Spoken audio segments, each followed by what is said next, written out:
ló ti máa ti ṣe ìmọ̀ṣẹ́ àtúntò wọ́n máa ní kí ló dé àní kò sí tó wọn àgbẹ̀ bá ń ṣe pé tó máa ń ṣe iṣẹ́ tuntun wọn kò tó bá bá mi wá ní kí ló ń ṣe olóyè wa wọ́n ní kí ni mo bá kára ní mo bá ṣe pé ìwọ́n ṣe lọ ní ìwé ìrìn jáde ó sì wà lẹ́nu iṣẹ́ kan tí òun ní gbà kí ló fẹ́ fi ìwé ẹ̀rí ẹ̀ ṣe sábà fi pamọ́ ni mo bá ní wúlà ó wá ní ọ̀rẹ́ tó sáwọ̀ ó jẹ́ ọ̀rẹ́ mo bá lọ báwọn. wọ́n ní ṣé mo nígbàgbọ́ oníkẹ́ wọn pè bẹ́ẹ̀. wọ́n ní ṣé mo lè gbìyànjú láti tẹ̀lé àwọn lọ sí church oní church àwọn sì ń láì.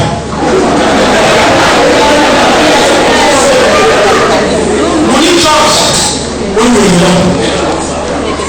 nígbà tó ti bí dókítà àwọn tó wá bá mi wọ́n ní kò sí kankan mọ́ ẹ̀ pé ọlọ́kùnrin làjọ ń sìn ọlọ́kùnrin tí wọ́n yàtọ̀ sí ti à mùsùlùmí lè ní kírísítẹ́nì lè ní ìwé ìyọ church wọ́n á sùn wọ́n sùn sípa ayé wa bá mi gbé kí ló ń ṣe ẹni mọ̀ mo bá ní kó o ti ọwọ́ rẹ̀ máa wọ ọjọ́ ìṣẹ̀lẹ̀ ní ká lè mọ̀ yìí mo bá dé bí wọ́n dàrẹ́ tì í sí òòjọ́ mo sá bíá bí ewì oníkìsí òòjọ́ mo fẹ́ rí wọ́n lẹ́nu tó ní chọ́ọ̀chì gan-an ni mo fẹ́ rí wọ́n ní yóò pẹ̀lú jẹ́ ọ̀gbọ́n tó dáa báyìí yóò pẹ̀lú jẹ́ bí òun ní àjọ náà nínú ẹ̀rọ bá ti ń bọ̀ wọ́n àtẹ́ǹdì church service every Sunday ní ẹ̀jọ̀ àdúró rẹ̀ ṣẹṣẹ o yóò yá first Sunday second third n bá bá bàbá wa ní gbogbo ẹ̀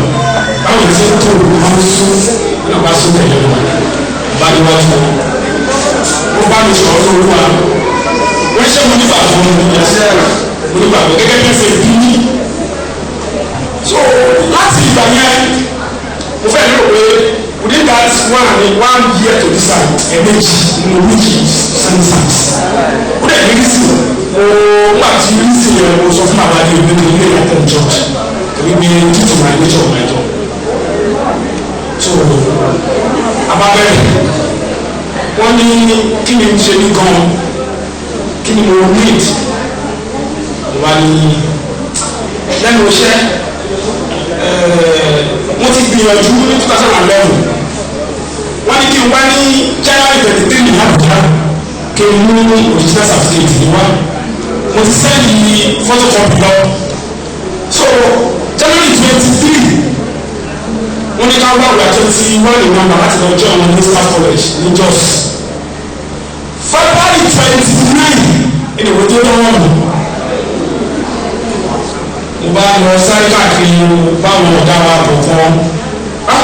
bá ní kí n lọ mo wà níbi iṣẹ́ ẹjọ́ ẹ̀ ní ọ̀gá wa bọ̀ sọ àpò ìgbé kí n wá mo ṣe gbàgbé ẹ̀ báyìí mo bá bẹ̀rẹ̀ sí ní sọ̀rọ̀ ó ní kí ló wà yá mo lọ́kà mo jáde ìṣẹ̀lẹ̀ bí mo ní kí n wá this is very good 29 so a day to láti òní March so ó ti lọ 2 months my back mo bá gbé àwọn Àbújá mo dá Àbújá mo dé second floor mo bá wọn bí wà ní sẹ́wọ̀n kàdà wọ́n ti dàbí ìfòkè tí wọ́n ní báwo lóko ẹjọ́ ti lọ tí wọ́n ní bí wà ní sẹ́wọ̀n kàdà wọ́n ti dàbí ìfòkè tí wọ́n ní báwo lóko ẹjọ́ ti lọ. ẹ mọ̀ kí kẹ́ẹ̀tì máa ń wo èèyàn gbé ládà tí òkú báyìí kẹ́ẹ̀tì fẹ́ kó tó lẹ̀ dé kó gẹ́gẹ́ bí jẹ́ ọjọ́ rẹ̀ torí pé gbogbo àwọn tí wọ́n sì ẹ̀dá ló ń ṣe ń dọ́nà olùfọ́nù àtàkùn ọ̀tún àyàmí gbóná so àti máa ní sọ̀rọ̀ ní 7th floor mo kọ́ ní ọ̀gá àwọn tí mo wá sí ìlú kẹ́lá yẹ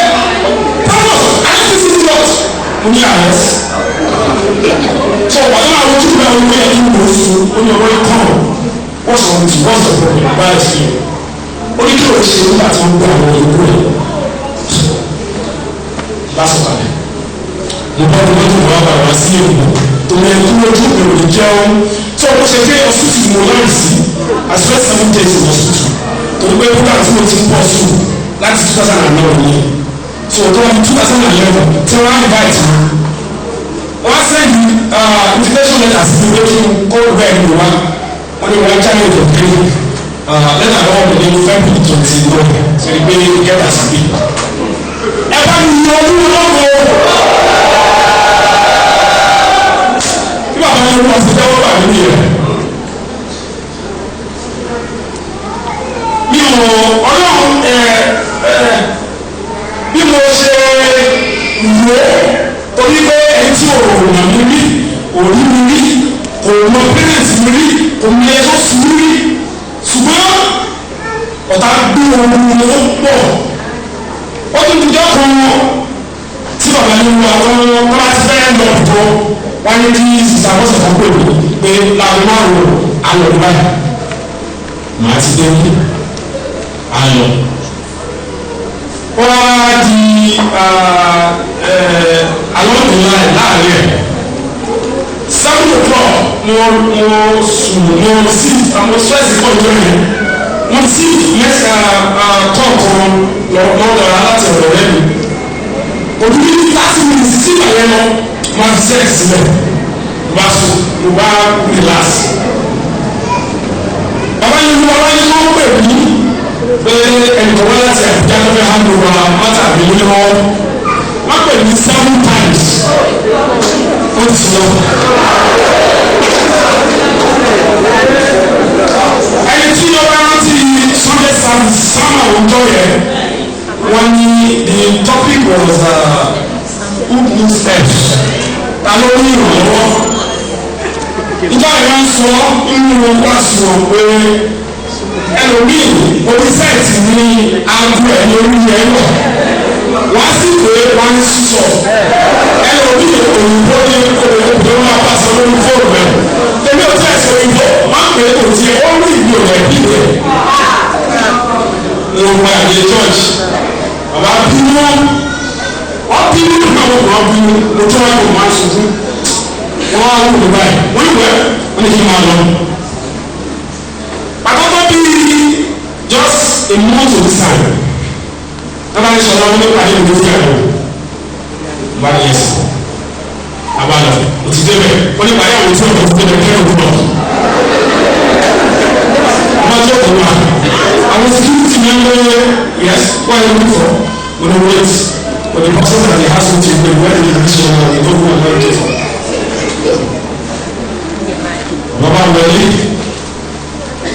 pàtó pé òun ni ọ̀gá for security purpose ní gbọ́dọ̀ wọ́n sọ àwọn tó ń jọ wà mẹ́. lọ́ba bàtà lọ́ba ní sọ̀rọ̀ akọ́mọ̀ ẹ̀ ọba ọba wọn. ọba tó wọ́n kì í bọ́ fún ojú mi kúrò ojú lọ. ọba wọn tọwọ́ bẹ́ẹ̀ kò ọba kó wọn fún wọn. àwọn akọ́ wọn ní ẹ̀ fún wọn ní ìbọn bó ṣe jọ. wọ́n sábà kó fún wọn wọn bá gbé owó ní láti ní ti máa ní owó tó jọ wọ́n ní ẹsẹ̀ náà mo ní bàtà. nígbà tó àwọn olùkọ́ ní ìsàkó lọ́kàntì ní òun ló ṣe ìdè ní bọ́sọ̀ torí èrò ọkàn níjọ́ yẹn bí mo ṣe kí àwọn tó ń sọ̀kalẹ̀ nínú mọ́tò náà wọ́n ti sàrẹ̀ lórí. àwọn tó ń di Nàìjíríà lórí òní ló ń bí òkú tó dé China kò sí ìbọn tó wà àwọn sí ìsẹ̀wé àwọn èèyàn ní Usama ló jù ú.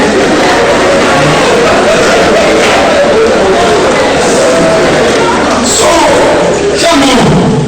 wọ́n ní àwọn bá wọn ń gbà òkèèrè tó tó bí òun lórí tí aláìrẹ́ bá ń lu lójú kan owó máa tó ń wọ́ wá lọ́wọ́ lọ. wọ́n tó dé lòdì jẹun ní tí àwọn ilé tó fi wá tí wọ́n fi lọ tọ́wọ́ òtún ní tí òtún ní òní ọwọ́ ayé bá ìjọ yẹn lọ́jọ́ tọ́ọ̀sì ó sì lọ́jọ́ túùsì àmì mẹ́mẹ́ tó gbogbo mẹ́sẹ̀jì wáyé ti gbọ́ àti ìtura ti gbọ́ information náà ń pè wá màá tó lè bá bàbá wá lókè tí wọ́n ti gbé wọn kọ́ ọ̀nà ìkọ́ máa tẹ̀sí wọn tó bí mo ṣe gbọ́ information ní máa tẹ̀sí wọn ní wá lókè tó wá lè sọ pé ó pè wọ́n ti máa bẹ́ẹ̀ lè wọ́n sọ tí wọ́n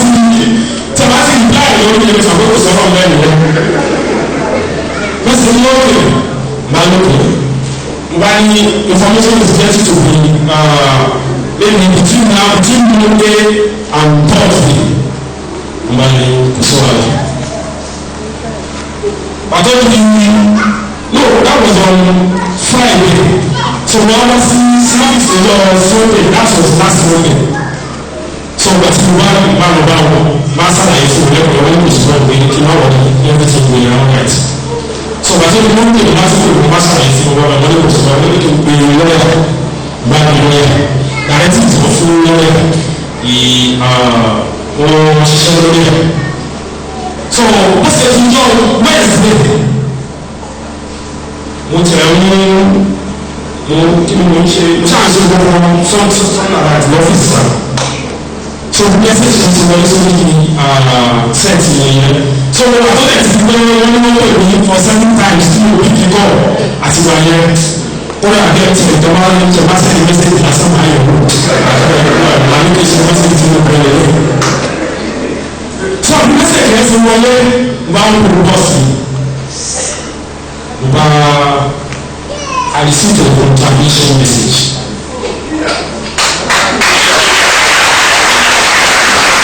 You know what it is? When I started seeing laptop about the boss, when it was in when I bring away the cafe, when you enter the boss when you 46 pages you go and print it out. Just print it as first so before I do what I say. About printed.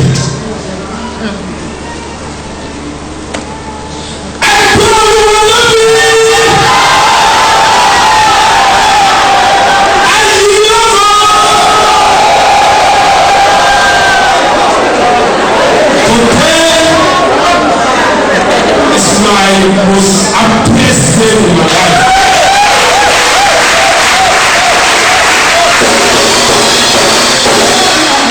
Mama yẹn ṣe yẹn láti dé wá both morally, financially, spiritually. I achieved it. The journey of 2011 up to date. The journey of 2011 up to date. Today. Who achieve it nínú olùkọ́ yìí.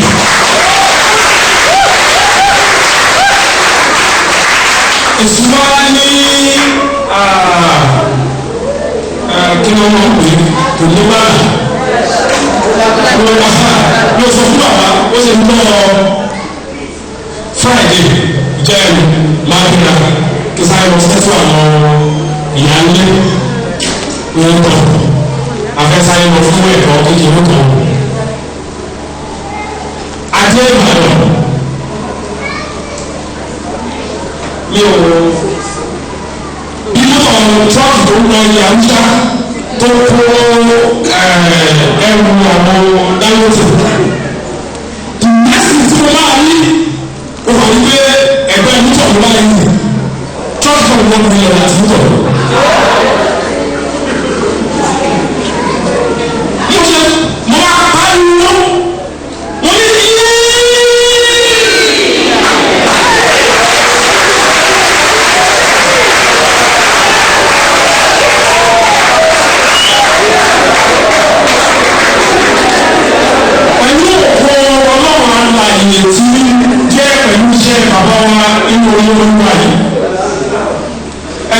Ẹni tí o bá ti dúró yẹ dáadáa ìná kéde ẹ̀.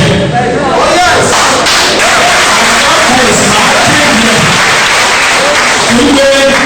mo ti dé ìyàwó ní tó 12 ní òwe tó ṣùgbọ́n ṣùgbọ́n àgbẹ̀ ní oṣù so àtúgbà máa ká sọ́wọ́ ẹ̀ so tó lè gbé àpò lọ sí oṣù tó bá lè ṣe. Ẹ̀gbọ́n mi ẹ̀yọ̀ ọ̀gbẹ́ náà ló fún mi ní ọ̀gbẹ́ náà.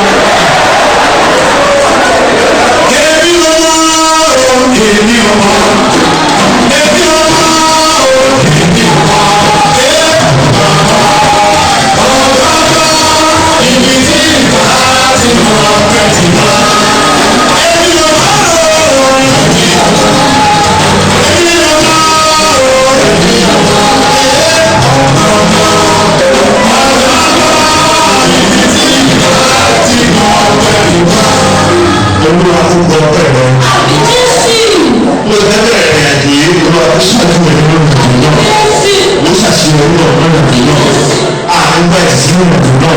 wàá ṣe orúkọ nínú ìrìnàjò náà ó wá ní kò ní kẹ́ ẹ ojú tó kẹ́ ẹ ó dájú ló máa yé rẹ ẹ̀sìn lè gbé ayé tuntun ìwé ẹ̀kọ́ fẹ́ẹ́ lórí rẹ̀ ní kalákùnrin yìí ayé ti di lọ́wọ́ tó kù ní ìkàlẹ̀ mọ́ rí rẹ̀ ọlọ́run tó ṣe kalákùnrin yìí ló ṣe tiẹ̀ fún wa. láti lọ ẹ̀rù ní ìgbéga láti lọ ọ̀rọ̀ yóò di ayọ̀ tó o ti sunkún mọ́ tó o ti fún ọ̀rọ̀ àbújẹ́ mọ́ àti bá ti dé ìwé wọn ayọ̀ ní ìgbà